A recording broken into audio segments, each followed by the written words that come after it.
everyone, welcome to another extra episode of Aranda Talks in the Star Trek series.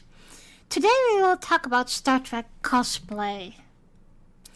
Cosplay, a portmanteau of costume play, is an activity and performance art in which participants, called cosplayers, wear costumes and fashion accessories to represent a specific character. Cosplayers often interact to create a subculture, and a broader use of the term cosplay applies to any costumed role-playing in venues apart from the stage. Any entity that lends itself to dramatic interpretation may be taken up as a subject. Favorite sources include anime, cartoons, comic books, manga, television series, and video games. The term is composed of two aforementioned counterparts, costume and roleplay. Cosplay grew out of the practice of fan costuming at science fiction conventions, beginning with Morojo's futuristic costumes created for the first World Science Fiction Conventions held in New York City in 1939. The Japanese term cosplay, or kosubro, was coined in 1984. A rapid growth in the number of people cosplaying as a hobby since the 1990s has made the phenomenon a significant aspect of popular culture in Japan, as well as in other parts of East Asia and in the Western world. Cosplay events are common features of fan conventions, and today where there are many dedicated conventions and competitions, as well as social networks, websites, and other forms of media centered on cosplay activities. Cosplay is very popular among all genders, and it is not unusual to see crossplay, also referred as a gender bending. The term cosplay is Japanese portmanteau of the English terms costume and play. The term was coined by Nobuyuki Takahashi of Studios Heart after he attended the 1984 World Science Fiction Convention, Worldcon, in Los Angeles and saw costume fans, which he was later wrote about in an article for the Japanese magazine My Anime. Takahashi decided to coin a new word rather than use the existing translation of the English term masquerade, because that translates into Japanese as an aristocratic costume, which did not match his experience of the Worldcon. The coinage reflects a common Japanese method of abbreviation in which the first two moras of a pair of words are used to form an independent compound. Costume becomes koshu and play becomes pure. Costuming has been a fan activity in Japan from the 1970s and has become much more popular in the wake of Takahashi's report. The new term did not catch online immediately, however, it was a year or two after the article was published before it was in common use among fans at conventions. It was in the 1990s, after exposure on television and in magazines, that the term and practice of cosplaying became common knowledge in Japan. The first cosplay cafes appeared in the Akihabara area of Tokyo in the late 90s. A temporary maid cafe was set up in the Tokyo Character Collection event in August 1998 to promote the video game Welcome to Pia Carrot 2, 1997. An occasional Pia Carrot restaurant was held at the shop Gamers in Akihabara in the years of the 2000s. Being linked to specific intellectual properties limited the lifespan of these cafes, which was solved by using generatic maids, leading to the first permanent establishment, Cure Maid Cafe, which opened in March 2001. And the first World Cosplay Summit was held on the 12th October 2003 at Rose Court Hotel in Nagoya, Japan, with 5 cosplays invited from Germany, France, and Italy. There was no contest until 2005. When the World Cosplay Championship began, the first winners were the Italian team of Giorgia Finici, Francesca Dani, and Emilia Fata Livia. Worldcon Masquerade attendance peaked in the 1980s and started to fail thereafter. This trend was reversed when the concept of cosplay was re-imported from Japan. Cosplay costumes vary greatly and can range from simply themed clothing to highly detailed costumes. It is generally considered different from Halloween and Mardi Gras costumes wear, as the intention to replicate a specific character rather than to reflect the culture and symbolism of a holiday event.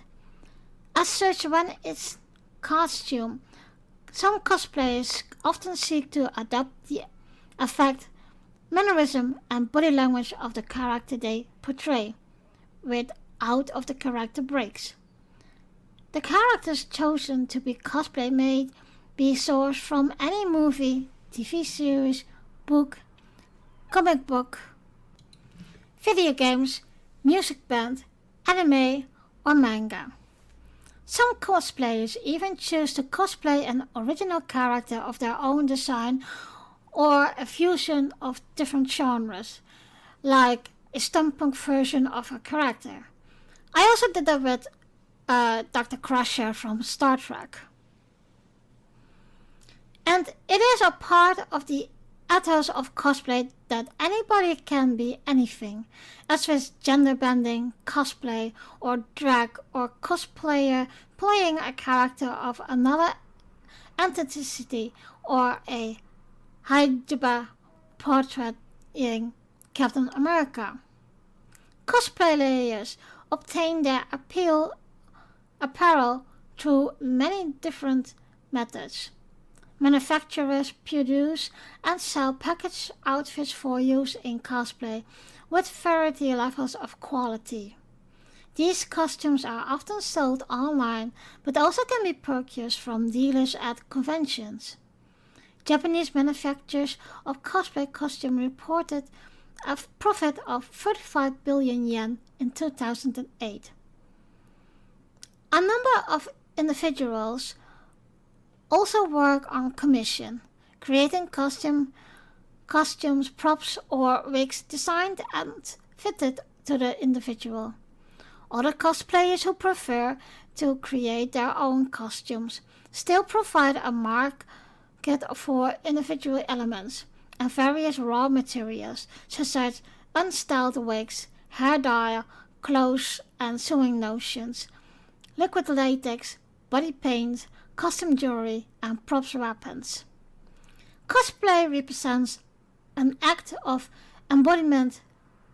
Cosplay has been closely linked to the prestations of self, yet cosplayers' ability to perform is limited by their physical features. The accuracy of cosplay is judged based on the ability to accurately represent a character through the body, and individual cosplayers frequently are faced by their own bodily limits, such as level of attractiveness, body size, and disability that often restrict and confine how accurate the cosplay is perceived to be. Authenticity is measured by a cosplayer's individual ability to translate on-screen manufacturers to the cosplay itself. Some have argued that cosplay can never be a true representation of the character.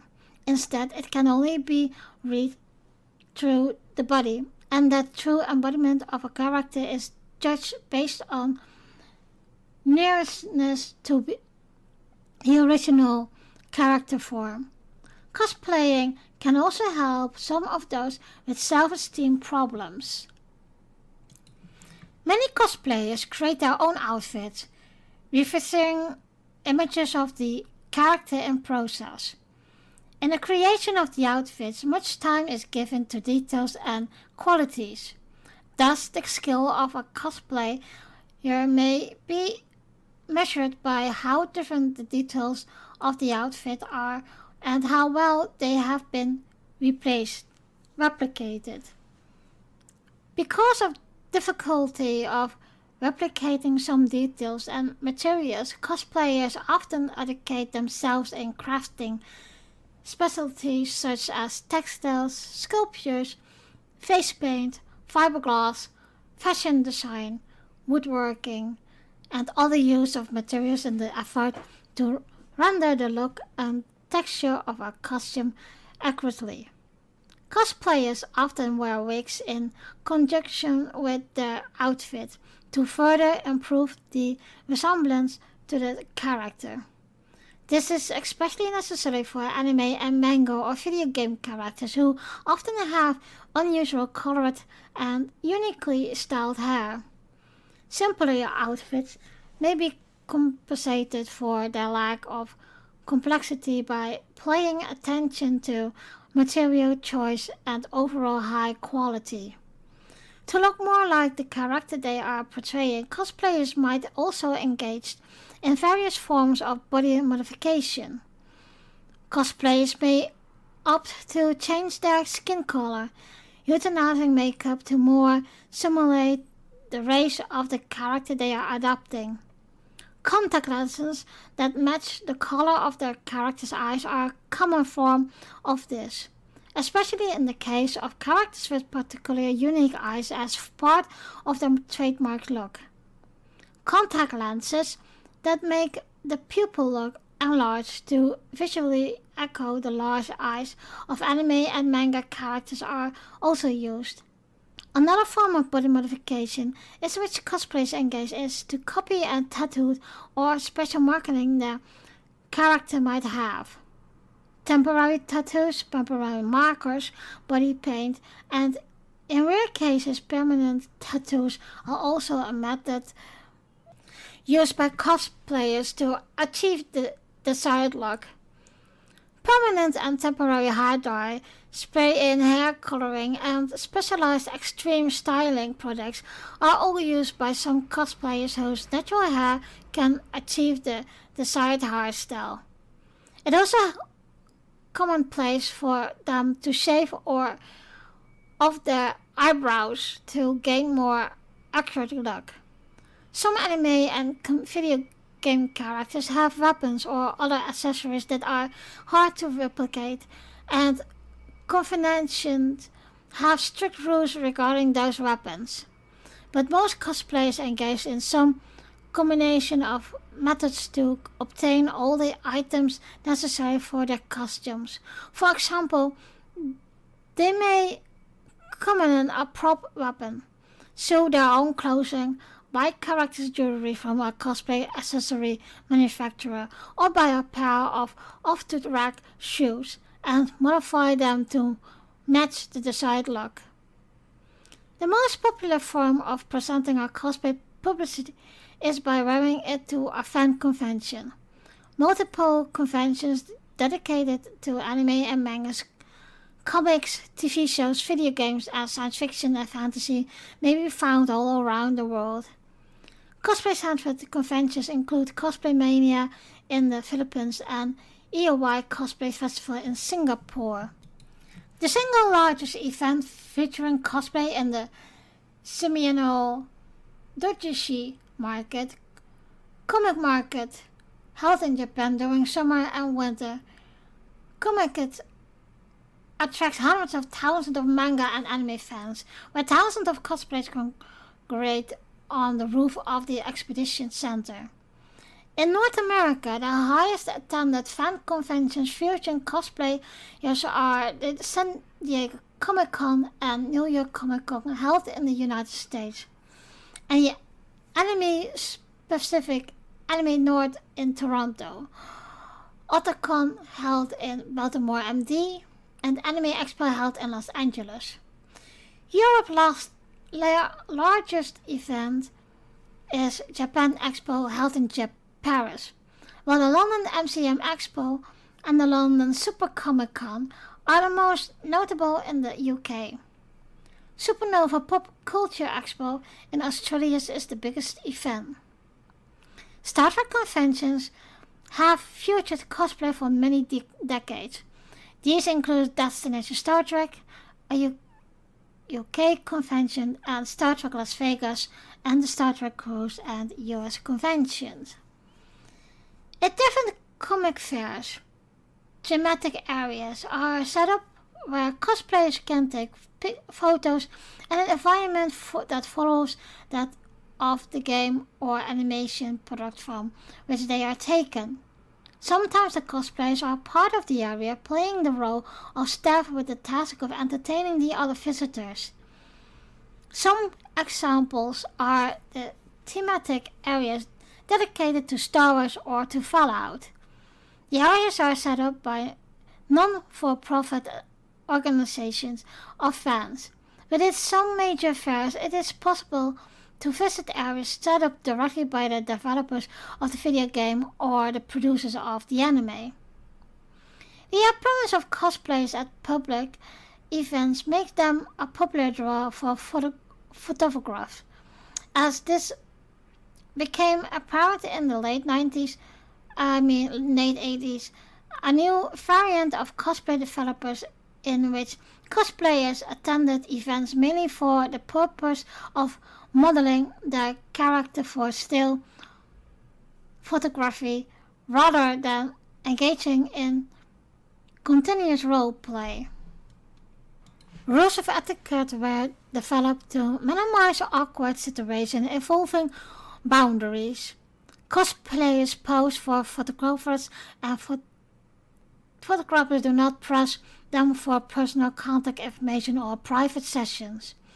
Follow them out of the area or take pictures without permission. The rules allow to collaborate the relationship between photographers and cosplay to continue with the least inconvenience to each other. Some cosplayers choose to have a professional photographer take high-quality images of them in their costume, posing as the character. Cosplayers and photographers frequently exhibit their work online and sometimes sell their images. As the popularity of cosplay has grown, many conventioners have come to feature at contests surrounding cosplay that may be the main feature of the convention. Contestants present their cosplay and often to be judged for an award. To cosplay must be self-made. The contestants may choose to perform a skit, which may consist of the short performance, script, or dance with optional accompanying audio, video, or images shown on a screen overhead. Other contestants may simply choose to pose as their characters. Often contestants are briefly interviewed on stage by a master of ceremonies. The audience is given a chance to take pictures of the cosplayers. Cosplayers may compete solo or in a group. Cosplayers may compete solo or in a group. Awards are presented and these awards may vary greatly. Generally, a Best Cosplayer Award, a Best Group Award, and running-up prizes are given. Awards may also go to the Best Skit and a number of cosplay skill subcategories, such as Master Tailor, Master Weapon Maker, Master Armorer, and so forth. The most well-known cosplay contest event is the World Cosplay Summit, selecting cosplayers from 40 countries to compete in the final round in Nagoya, Japan. Some other international events include European cosplay gatherings, finals taking place at Japan Expo in Paris, France. Euro Cosplay Finals takes place at London MCM Comic Con, and the Nordic Cosplay Championship Finals taking place at Nordcon in Linköping, Sweden. Western cosplayers origins are based primarily in science fiction and fantasy fandoms. It is also more common for Western cosplayers to recreate characters from live-action series than it is for Japanese cosplayers.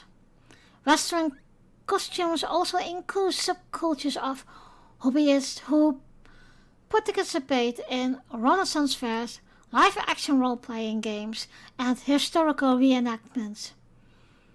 Competition at science fiction conventions typically includes the masquerade, where costumes are presented on stage and judged formally, and half costumes where roving judges may give out awards for outstanding workmanship and presentation.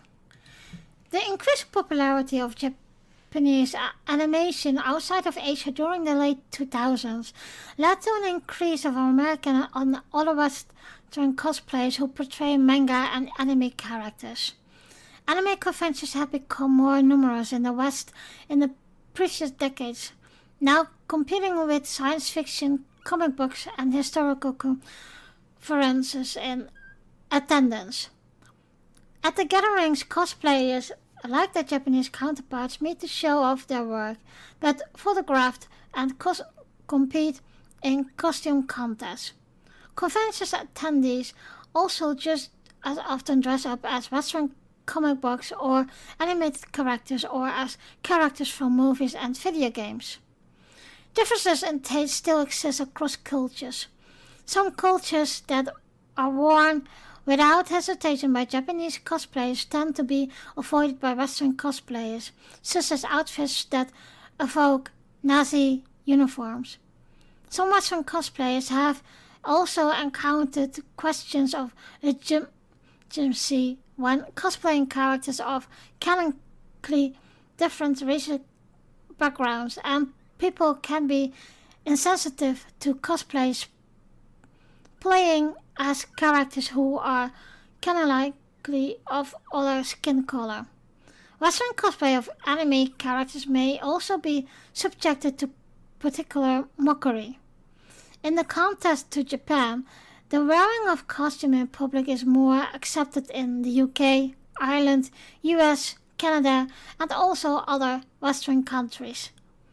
These countries have a longer tradition of Halloween costumes, fan costuming, and other such activities. As a result, for example, costume conventions attendees can often be seen at local restaurants and eateries beyond the boundaries of the convention or event. What cosplay means? Cosplay is a performance art which the participant dresses in costumes and makeup, representing characters from anime, video games, televisions, and films. In addition to creating authentic costumes, the cosplayers also act in character and are usually subject matter experts on a character they are replicating. What does OC stand for in cosplay? The advantage of cosplaying as your own original character, OC, includes not having to worry about the accuracy of the costume and being able to make a costume as comfortable or elaborable as you want. It's a chance to give yourself total creation freedom in the design of construction of the cosplay. When did cosplay become popular? It was in the 1990s, after exposure of television and in magazines, that the term and practice of cosplaying become common knowledge in Japan. The first cosplay cafes appeared in Akihabara area of Tokyo in the late 1990s. What was the first ever cosplay? The first documented case of cosplaying at a fan event is in Japan was at Ashikon in 1978 in Hakone, and at which future science fiction critic Mari Kotani wore a costume based on the cover art of Edgar Rice Burroughs' novel A Fighting Man of Mars. What type of people do cosplay? There are cosplayers of all ages. A lot of people start out cosplaying when they are young, but you also find older people, some with families of their own, attending cosplay events and dressing up. Well, for me, I started about 5 years ago, and I did know that it exists, but I never tried to do it. And then I got acquainted with the Althea festival in the Netherlands. That is a fantasy medieval cosplay event. And my first cosplay was a herb lady, like they are like in Outlander, like Claire Fraser. But I did that also because I'm a herb lady myself. So it was nice to cosplay as who I am. Why is cosplay so popular in Japan? The popularity of cosplay in Japan can be attributed primarily to their love for anime and manga. Anime is basically Japanese animation, and manga means a Japanese comic. They are both very popular in Japan and are a big part of Japanese culture. Why do teenagers cosplay? Many young women are attracted to cosplay as it allows for self-expressions and also provides community and entertainment. Even if I'm putting on the clothes and of characters of someone else, I never felt more sure about myself. Why do adults cosplay? One of the reasons the cosplay is that it's really good fun. You get to dress up, play one of your favorite characters, and meet a lot of other people who are also dressed up and having fun. Some of the costumes are pretty impressive, so go along to a cosplay event and see what people can come up with. Is cosplay a good thing?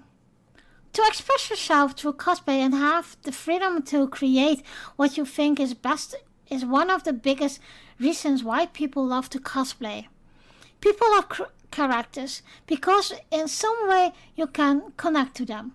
And cosplay is a good way to portray what you love. Not only it can help you expression, but also helps you with certain feelings and emotions. And of course, meeting new people and people who are thinking the same is a great thing to do. How many cosplayers are female? Well, let me tell you, it's 64%. 64% of cosplay makers attend 3 or more fan event conventions per year, and 27% attends 5 or more. 25% of cosplay makers have been making costumes for more than a decade. 3.4% have been making costumes for 3 or 5 years, and 28% for 6 till 10 years. What is the golden rule of cosplay? Being respectful towards cosplayer is a key. Cosplay is not consent. It is a popular phrase in the community, meaning that all attending an event or wearing a certain outfit does not mean people can act however they want towards cosplayers. Why is cosplay so popular? Cosplay has been generating a lot of attention of different parts of the globe. It is both a professional career and a hobby that gives a lot of enjoyment, fun, and challenges for people who are imaginative and creative. 10 tips for cosplay beginners. 1. Choose a character you love. 2. Good, fast, cheap. 3. Do your research. 4. Start small and keep growing. 5. Just do it. 6. Don't go alone. 7. Don't worry about accuracy too much. 8. Don't let others drag you down. 9. Try to get good, not to get famous. And 10, well, don't be afraid. 4 things you should never say to a cosplayer. 1. The compliment, you look way better than the other characters I saw today. 2. The compliment, "Aww, your costume is way better than mine." 3. The compliment, "Did you buy your costume?" 4. The compliment, "You look so hot." So let me tell you guys something about my own experience as a cosplayer. And I already told you that my first cosplay was a herb lady. Well, I soon after that started cosplaying Star Trek characters or Star Trek, just having the uniforms. And I started 5 years ago, and I knew it was there, but I got the experience that when I went to, for the first time when I went to Althea, there was this atmosphere of you are more different as coming into your casual clothes instead of dressing up or cosplaying. And what I really loved about that atmosphere and vibe is that it wasn't be strange if you were in fully dress up or cosplay, and I really loved that. So my first Star Trek cosplay was some kind of a mix of Beverly Crusher, because I always have loved Beverly Crusher, and I really loved her lab coat and how she was wearing it. The only problem is I can't wear those one size cat suits because I'm very small and I always never liked them. So what did I do? I bought a medical science scan and put the lab coat of Beverly Crusher over it, and then I had my own thingy and styled how I did. A few years later, I was really getting into steampunk. So my thoughts about that was, alright, I'm going to recreate my Dr. Crusher cosplay. And instead of Dr. Crusher, I do a steampunk version of her. And that went very, very well. And even Gates McFallon said to me, "Wow, I love your outfit." And then I told her what I'd done, and that I really loved to see her as in the as a steampunk version. Also because we have those episodes in Star Trek TNG, which she is dressed up like old school movies, and I really loved that. And so that was my intending of the Dr. Crusher cosplay. The other thing what I really, really love about cosplay, and especially when you go to like fan cons, or especially, for example, just saying, a Power Ranger convention, you are accepted in what you are wearing. And if you have never cosplayed, please, I beg you, don't be that judgmental of the cosplay. And also read up on the rules, because of course it's all about respect. And you know, thing I love about cosplaying at events like that is you've been accepted who you are. And instead of being the outsider, people are warming up to you, are very more talkative. I must say I'm a nerd myself. And I noticed with convention as this, instead of being introvert, I'm extrovert. And I don't want to say you have to act like your character or the person you are cosplaying. You can be yourself. And I think for a lot of shy people, but also people who don't necessarily have a voice in the world or in the society, this is a good practice for your own development as a person. And that is very beautiful. Like, for you it is acting, but it is also something that will make you confident, and you can be who you are.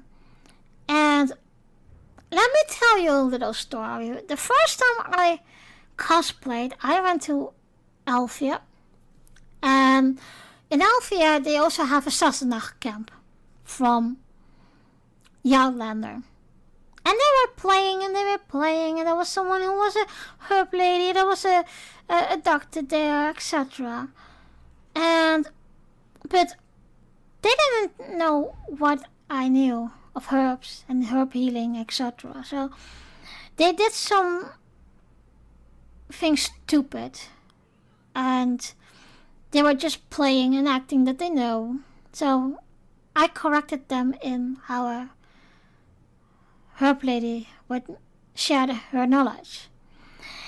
And so they were asking, okay, why are you cosplaying a herb lady or whatever else more? So I told them, well, I am one. I am a shaman, and healing with herbs and playing with herbs is something I do. So we had a very nice conversation, and there are occupations and things in the world that you can do, but can't express that in the real society because it is strange. It's maybe too old for them. But the old things don't have to necessarily be old, or old techniques or old usings. So that was one of the reasons I was thinking, okay, I can show you this and I can show you that. And the funny part was, there was a little child who was stumbling over stones, and she had a busted knee. And nearby there was a herb that will actually stop the bleeding. So I got that herb for her, and I said, okay, listen to me. I'm going to do this, and you will see the bleeding will stop. And it will. Then we need to have, for example, daisies to soften the tissue on the bruise. So I made some, and I gave a little demonstration, and it was very nice to see how people accepted me on what I am. And they were very impressed in what I did. But the cosplay was helping me with it. And that's what I always love about, and it is true. In Japan, Asia, it's more like manga and anime, and in the Western world, it's more like you said, like science fiction, TV, books, and reenactment like that. But still, it's very nice, and and sometimes and I really have this with Star Trek uniforms.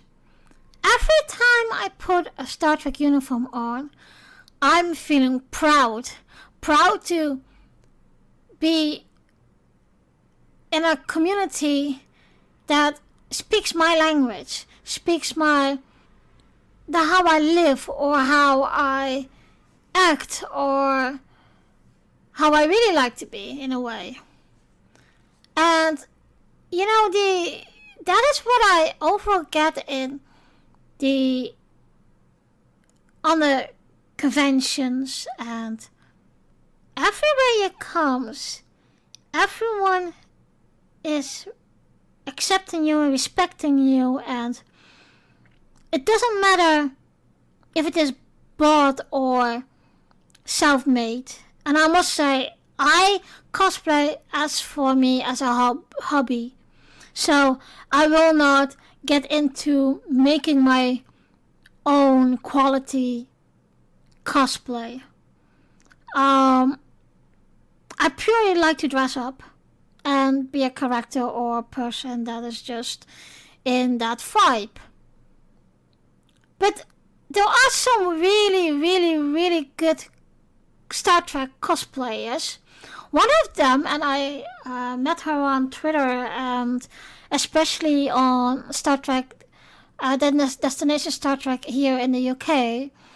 Her Twitter name is, I thought it was Sound of Cosplay. And normally she is cosplaying Stamets. And she's really good. She's really, absolutely really good. But she also did, I thought that was about 2 or 3 years ago, that she, when Discovery started, she did a cosplay of Laurel. And I really loved that. She is really, really good. But I also saw some people who are very good in like a Klingon cosplay with those ridges and makeup and clothing and the backlight, of course. But there's also, for example, there are people who are cosplaying Ferengis. They are very, very good. And I think that is, I myself will never enter a cosplay contest, because in that way I'm not good enough, but I'm not interested in doing my cosplay that famously good that I attract people to it. And for me it's just fun, and it's a way of expressing myself and be somebody that I really can be like in my fantasies and for my stories. And it's also like when I write fan fictions or just my own fantasy stories, I got inspiration by it, and just talking to people and making more acquaintances for and networking. And well, you know by now that I am a big trekker, so I do a lot of things with Star Trek, and cosplay definitely put some more weight in it, but also like the things I can do, because I always wanted to join the military, but they won't get me in because I'm too small. So this is my way of wearing a uniform and work with military people like that, in a way. And of course Star Trek isn't that military, but in some ways they are. If you can see like the makers in it, the Section 31, of course we have aliens like Klingons and Romulans who are very aggressive and very, very military based. I think it's a great way to express yourself in this way. But when you do cosplay, you get a lot of friendships out of it. And I remember that I was in contact with a friend of mine who is on Twitter and Facebook, but he is also a big Trekkie, and his name is Rashid. He lives in the UK, and we always talk about the Star Trek franchise, but also of my cosplaying. And I have made a lot of more friends over the years with just cosplaying Star Trek. And a little cute story of me cosplaying my first cosplay costume of Dr. Crusher. I posted that on Twitter, and the man who is my fiancé now was the one who reacted on it, and we twittered, reacted, we talked a lot about it, and that's how our relationship started. And so you see, only a picture of you in cosplay can find the love of your life. And that was very, I still tell that story when people ask me about it. And the Star Trek cosplay has brought my love and me together. You know, there is a lot of ways to get into cosplay, but also like there are people who are making their cosplay itself, and that is very great. I wish I was that creative to do that. I do love it. I love to make my own stuff, but making clothes and cosplay is a very different area for me, so I must say I'm more the storyteller, etc. But there is one, if you like to buy a Star Trek uniform, there is a Star Trek brand that is very affordable, and it's very, very of good quality. All of my Star Trek uniforms are of this brand, and the brand is Cosmart. And you can find them everywhere, and they are really good. I really love their quality of the uniforms.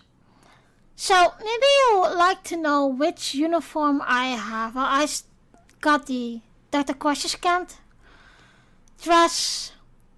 I got, of course, the Season 2 Discovery #1 outfit. And that was funny. The first of the second Star Trek Destination Star Trek in the UK, when Simon and I went to, we dressed up as Captain Pike and #1. And we got a lot of great positive reaction on that. The funny part was, my fiancé always wear a beard.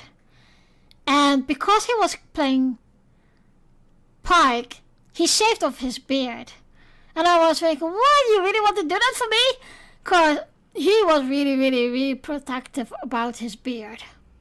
So I told him, well, if you want to keep your beard, you can cosplay Riker or the Discovery Spock. So he laughed about that. And I do have the Admiral Picard's costume of uniform. And which do I have more? I have the red TOS dress. Also from Cosmart, very good quality. And when I did, for example, the tribute to Nisha Nichols, I wore the red TOS dress. So that's really nice. And I have another one, but I can't remember which one. Which is stupid, but okay. You know, the uniforms I still like to have is the #1 from Strange New World. I love that dress. I really do. Perhaps also the jacket. Not the away jacket, but the normal uniform jacket.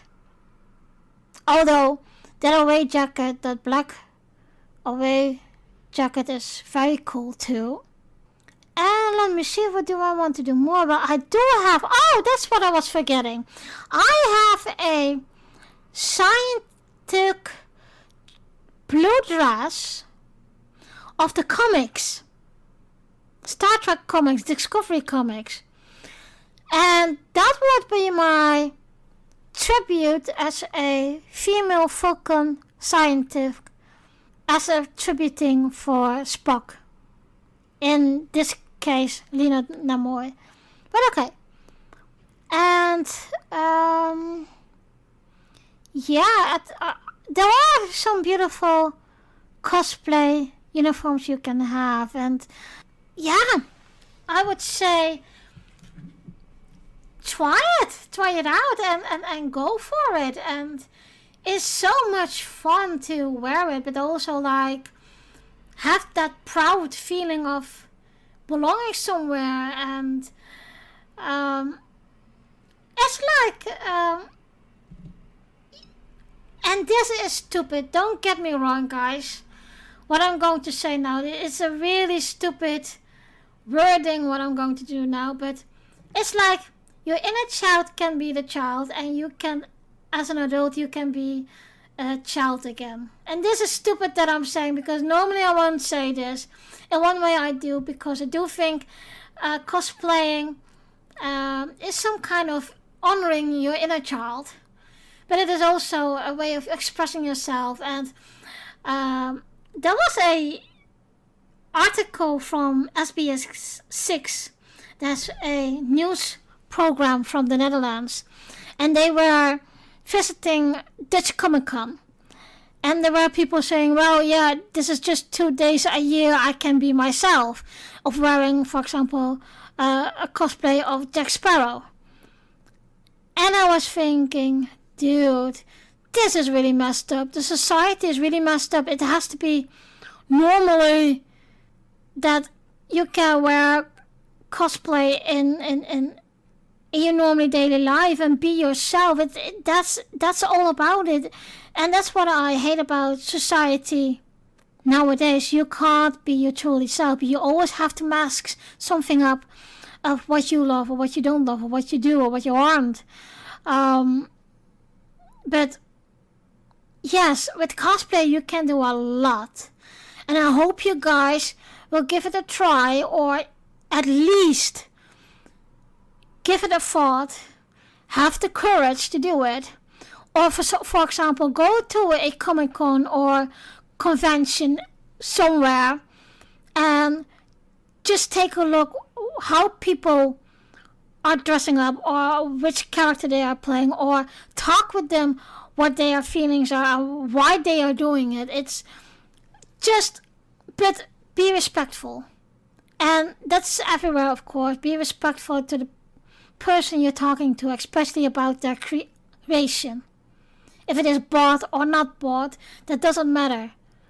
So the thing that I also forgot to tell you is currently I'm working on to put a Elfenbard cosplay together, because a lot of people in the fantasy world, exceptly in the Netherlands, they know me as the Bard of Nalada, and I always have stories to tell. I play more or less the lyra, so it's gonna be unique. I got the inspiration really a little bit more of the Dungeons and Dragons Elfenbards, but I am currently putting some costume together, and just to everywhere I'm going to a fancy event, I will dress up like an Elfenbard, and including the elven ears. So I hope you guys are gonna like it. Dear listeners, thank you for listening, and join me next time for a new extra episode in the Star Trek series of Orenda Talks. You can listen and subscribe to Orenda Talks on the YouTube channel or join the Facebook group. If you'd like to comment or talk with me about this episode, you can reach out on the Facebook group and the YouTube channel. I also also like to tell you about my 2 other podcasts called Girls Talking Track and Orenda's book club Smooth Jazz, Tea and Books. Girls Talking Track.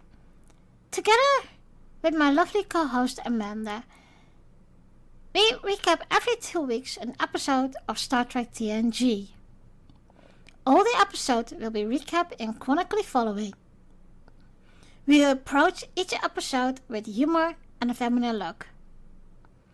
Girls Talking Track is also to listen, follow and subscribe on Anchor, Google Podcast, Spotify, Amazon Music, Apple Podcast, or on all the other podcast providers.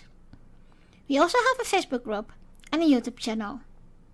Every 10th episode will be a live streaming and a video recording, so you can talk with us live and see our facial expression talking about this episode. Orenda's book club, Smooth Jazz, Tea and Books, is a podcast that will discuss books of all genres. You can discuss this with me on the YouTube channel or the Facebook group. There will be book readings, events with live discussions. And of course you can also give me recommendations what I can read. My perfect picture while reading a book is in front of the fireplace, loads of tea and smooth jazz in the background. So join me, read with me and discuss with me the books we are reading. I will see you next time.